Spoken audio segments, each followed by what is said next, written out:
think I've heard you say before that, like, he wasn't someone that would have a lot of people wanting to marry him at the time. I mean, he did a stint in jail when you were with him. His health wasn't good. He owed a lot of money.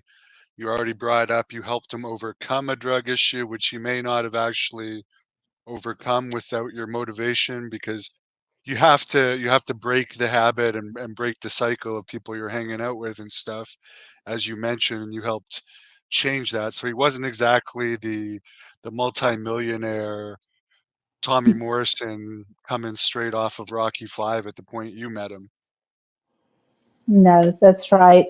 Um, he was a totally different man.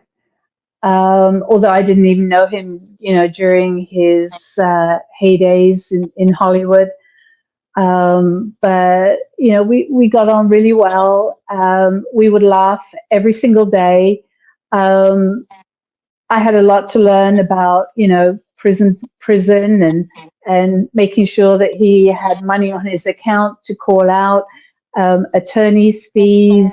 I found it really interesting who was actually there for him when he needed something and who wasn't.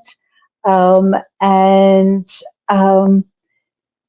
it was a tough time for him, and I'm glad I was with him. And I'm glad I was with him right to the very end. And I did get to see the people that actually would say, well, he deserves to be in jail. No, I don't have any money. I can't put any money on his account. And we're talking about people, Hannibal, that he lent thousands of dollars to. One particular guy, $65,000 he gave them to open up a business. And, I made one phone call to that person and I asked if he wouldn't mind putting some money on Tommy's account in jail. And no, he wouldn't do it. He said he deserved it. So it was definitely an eye opener.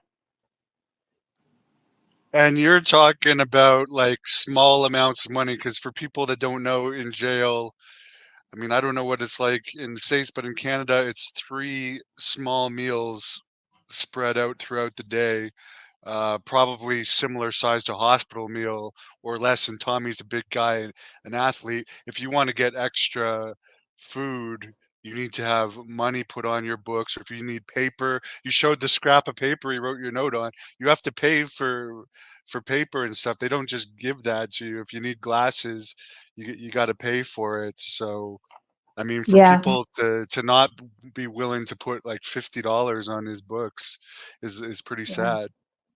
It is very sad. I look at his inmate property inventory when I finally got to bail him out in Wichita. And we're talking about, three pairs of socks, envelope and a stamp, Colgate, deodorant, and a Bible. That's all he Yeah. had.